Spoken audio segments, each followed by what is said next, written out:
warahmatullahi wabarakatuh. Waalaikumsalam warahmatullahi wabarakatuh.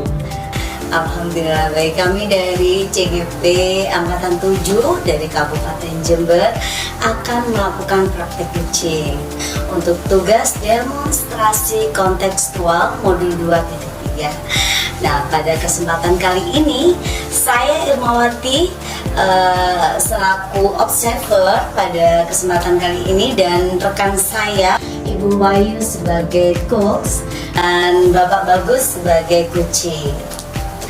Baik, sebelum kami akan melakukan praktik kucing, kami akan menanyakan terlebih dahulu ya kepada coach untuk melakukan pra-supervisi.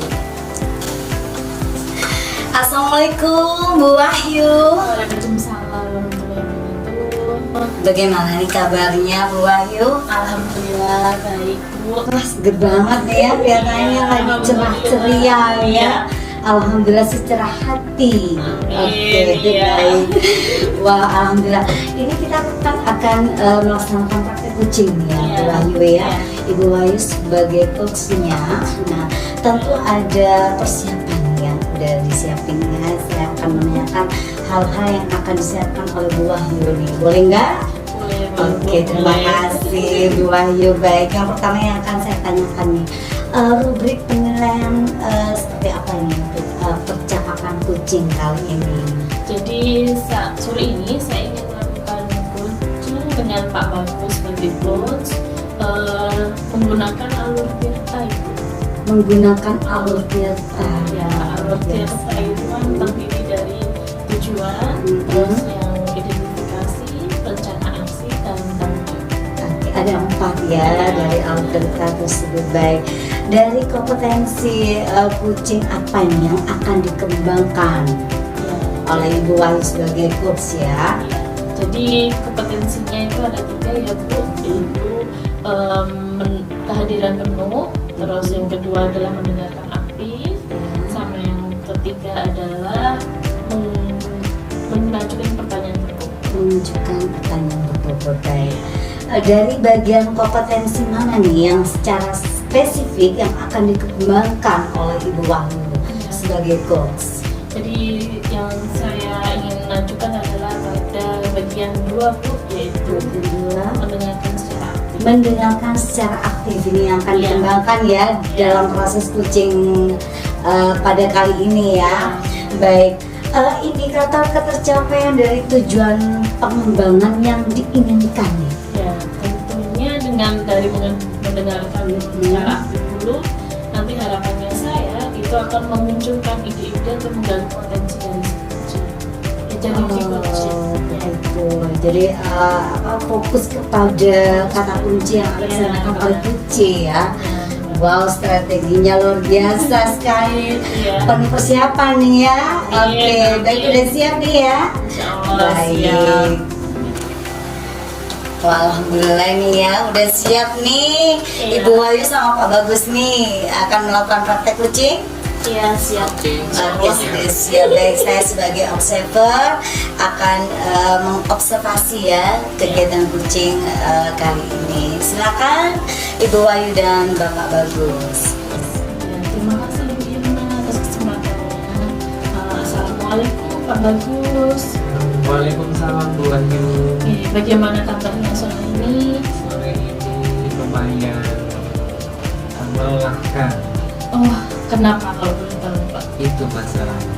Jadi tidak hanya hari ini sih sebenarnya Bu Wahyu. Iya. Jadi sudah beberapa bulan yang lalu itu saya ngerasa pada saat mengajar anak-anak saya itu di kelas itu nggak maksimal Bu Wahyu. Oh, Anak-anak saya mereka sudah motivasinya berkurang, bahkan saya bisa bilang mereka rendah motivasi untuk belajarnya Bu Wahyu.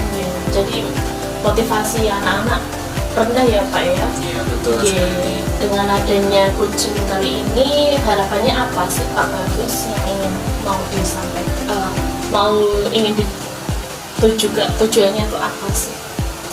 Melalui kucing ini saya nanti berharap saya bisa menemukan cara bagaimana nanti bisa meningkatkan motivasi belajar siswa-siswa saya dan mereka bisa tumbuh dan berkembang lebih baik dari yang sekarang ini. Jadi Pak Bagus ingin mengembangkan potensi atau motivasi ya, terutama motivasi dari anak-anak ya. Iya, betul sekali. Kalau boleh tahu kelas berapa ini Pak? Kelas 9 terutama Bu. Dari yang harapannya Pak Bagus tadi, sekarang posisi Pak Bagus itu ada di skor berapa sih? Kalau 1 sampai 10 bisa diberitakan. Kalau 1 sampai 10 itu kalau saya berfokus pada motivasi anak-anak kelas 9 itu, saya rasa sekarang saya ada di posisi 3, sekian, jadi belum sampai 4 menurut saya. Iya. Terus kekuatannya Pak Bagus, diharapannya apa sih? Dari 1 sampai 10 tadi Pak Bagus kan ada di posisi 4, belum sampai 4. Maunya di posisi berapa? Ingin saya bisa mengembangkannya dalam jangka pendek ini bisa sampai posisi 6 atau 7 gitu. Menurut saya sudah cukup itu. Ya. Jadi untuk mencapai target tersebut kekuatannya Pak Bagus apa sih? Di antaranya ini saya akan menggunakan teknologi informasinya untuk memacu siswa-siswa itu semangat untuk belajar. Kemudian nanti saya akan berkoordinasi dengan orang tua siswa itu lagi. Oh ya. Jadi Pak Bagus ingin berinovasi dalam pembelajaran. Iya betul sekali Bu Wali. Jadi nanti mungkin saya kombinasikan model pembelajaran atau metode mengajar saya sehingga anak-anak tidak bosan. Kemudian saya juga akan integrasikan beberapa teknologi informasi sehingga mereka akan bisa belajar baik di sekolah ataupun di rumah gitu. Jadi di situ nanti yang mungkin bisa saya kerjakan untuk meningkatkan motivasi mereka. Itu jadi peluang yang mau diambil dengan Pak Bagus ya. Iya betul sekali. Untuk mencapai rencana tersebut, apa sih rencananya Pak Bagus atau prioritasnya itu apa dalam proyek tersebut? Jadi untuk meningkatkan motivasi siswa itu meningkat, terutama pada saat di kelas, itu saya berencana untuk memberikan variasi metode belajar dan metode mengajar saya, sehingga mereka akan lebih fokus pada pembelajaran dan tidak bosan. Selain itu nanti saya akan lebih menggunakan student center dalam pembelajaran tersebut sehingga nanti mereka akan berproses dengan teman-teman mereka sendiri sehingga guru hanya memfasilitasi proses belajar saja. Jadi pokoknya seperti itu sehingga nanti pada saat saya masuk ke dalam kelas yang aktif adalah anak-anak itu sendiri dan berproses menggunakan segala potensi mereka, berinteraksi dengan teman-teman mereka untuk menajamkan gagasan tentang ilmu yang mereka pelajari di kelas. Kemudian untuk menjaga motivasi mereka dan dalam kegiatan di luar kelas, nah itu yang saya pikirkan. Nanti kita akan berkolaborasi dan meningkatkan partisipasi orang tua pada saat mereka ada di rumah. Jadi orang tua harus berpartisipasi dalam mengawasi anak-anak mereka, terutama yang saya rasakan itu adalah masalah penggunaan gadget atau HP. Jadi penggunaan gawai itu mereka tidak terkontrol kalau saya lihat pada saat di rumah, karena orang tuanya sibuk dan lain sebagainya, sehingga perhatian terhadap interaksi siswa dengan gadget itu kurang diperhatikan. Jadi mereka mungkin time spend menggunakan HP-nya terlalu banyak, sehingga fokus mereka terganggu pada saat belajar di rumah. Seperti itu boleh. Dari beberapa rencana aksi yang Pak Bagus susun tadi ya, kira-kira ukuran keberhasilannya apa sih dari rencananya Pak Bagus yang mau? Ukuran keberhasilannya, kalau itu adalah kegiatan belajar di kelas, jadi partisipasi anak-anak dalam pembelajaran itu akan meningkat. Misalkan pada saat mereka kita suruh untuk berpartisipasi dalam kerja kelompok atau diskusi, mereka aktif untuk berbagi ide dan gagasan dengan teman-temannya. Kemudian mereka juga aktif untuk bertanya tentang materi-materi yang mereka tidak pahami. Kemudian mereka ikut dalam memecahkan permasalahan yang ada di dalam kelompok mereka, itu kalau yang ada di dalam kelas. Kalau yang di luar kelas tadi berkenaan dengan koordinasi dengan orang tua, itu mungkin bisa saya katakan berhasil apabila orang tua itu memperhatikan time spend penggunaan gadget siswa itu di rumah, dengan cara membuat kesepakatan dengan anak tersebut berapa lama mereka boleh menggunakan HP, dan dengan konsekuensi mungkin setelah anak itu belajar baru pegang HP, mungkin seperti itu. Jadi nanti kita bisa mendengarkan itu dari testimoni ataupun refleksi orang tua tersebut pada saat kita nanti ketemu. Nah, ini adalah hal yang perlu kita tingkatkan, yaitu partisipasi orang tua tersebut. Seperti itu, Wahyu. Kira-kira jangka waktunya itu berapa lama ya Pak itu melakukan rencana? Kalau untuk yang di dalam kelas tadi, itu mungkin bisa saya lakukan pertemuan berikutnya. Kalau untuk yang koordinasi dengan orang tua itu mungkin bisa dilakukan antara seminggu ke depan. Jadi mungkin saya akan memberikan parenting secara tidak langsung dengan mengirimkan beberapa video mana itu ke grup-grup WA wali murid, bisa berupa video itu di paguyuban wali murid. Jadi parenting secara tidak langsung.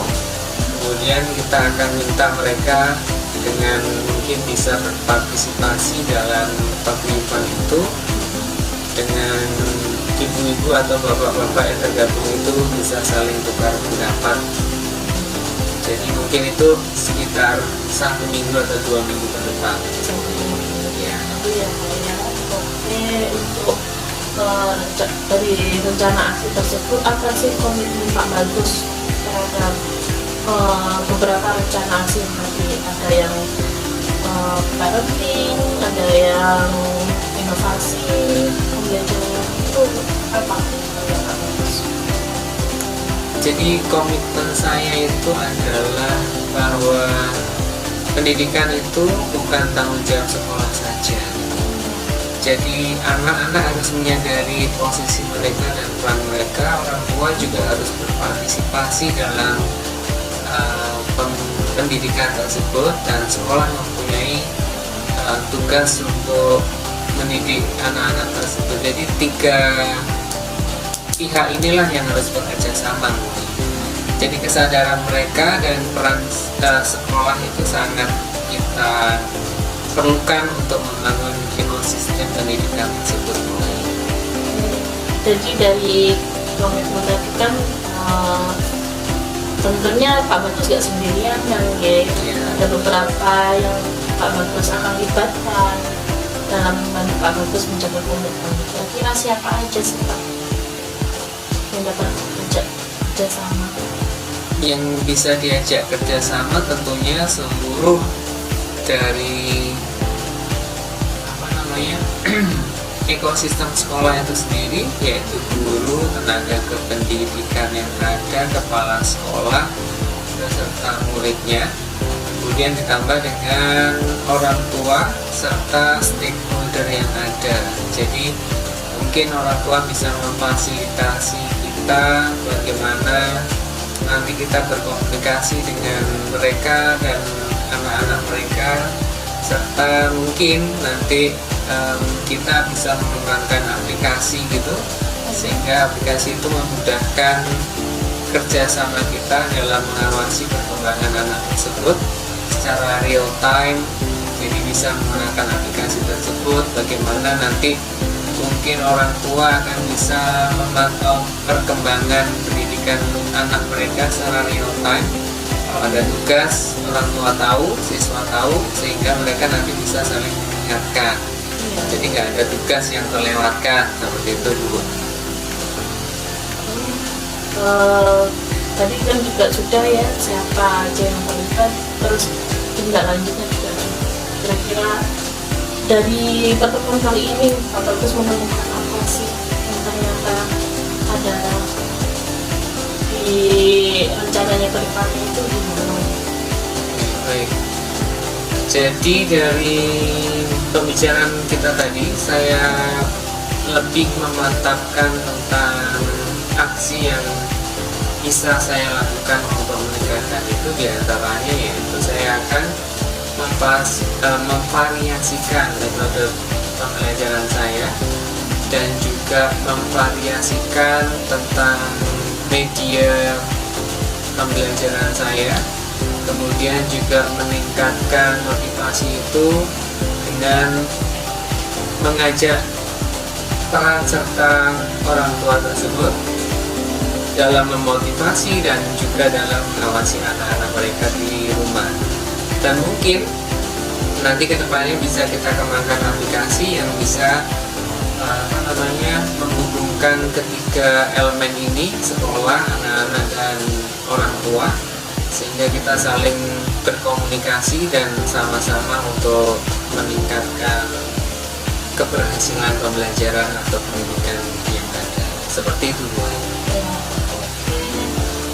Kita udah gak terasa ya sudah di ujung sesi ini. Bagaimana perasaannya Pak Bagus setelah melakukan coaching? Tambah mantap tentang angan-angan saya. Jadi pada awalnya ini adalah sebuah garis yang sama-sama gitu. Setelah kita melakukan coaching ini, rasanya memang itu yang harus saya tempuh dan lakukan, seperti itu. Jadi nanti kalau kita ada sesi coaching lagi, saya tunggu hasil dari rencana aksinya Pak Bagus. Oke, baik. Terima kasih atas waktunya Bu Ali. Semoga nanti kita selalu bisa berkolaborasi seperti ini. Terima kasih Pak Bagus. Waalaikumsalam. Baik, wow, Bu Wahyu keren banget nih. Saya udah ini ya, sebagai observer sudah melihat bagaimana Bu Wahyu melakukan praktek coaching ya dengan Bapak Bagus. Luar biasa sekali ya. Baik, ini ada yang saya tanyakan nih. Apa yang sudah dilakukan nih pada saat coaching tadi ya, yang menjadi indikator tercapaian pengembangan yang diinginkan? Jadi saya tadi sudah melakukan teknik filter dengan tujuan, identifikasi, reklamasi, dan penunjuk. Sesuai alutsista tadi ya. Baik, dari hasil catatan saya nih ya, tadi sudah ide-ide cemerlangnya Bapak Bagus, kata kuncinya juga menemukan nih ya. Jadi keluar semua ide-ide yang sudah Bapak Bagus kemukakan tadi untuk menambah semangat belajar siswa-siswinya. Baik, untuk kompetensi apa lagi nih yang ingin dikembangkan berdasarkan hasil coaching tadi sebagai coach apa lagi yang akan dikembangkan ya? Tapi kan saya hanya melakukan pendengar aktif saja ya Bu. Betul. Tentunya saya ingin ke depannya itu lebih menggali lagi potensi kunci itu dengan pertanyaan yang berbeda. Oke, wah luar biasa ya, keren sekali Bu Ayu, terima kasih. Ternyata proses coaching itu menyenangkan banget ya ternyata ya, nggak terasa ya kita udah melaksanakan Suza dan Alfir. Nah, baik, terima kasih Bu Ayu, semoga kita selalu sehat ya. Sampai jumpa lagi di praktek coaching berikutnya. Assalamualaikum warahmatullahi wabarakatuh.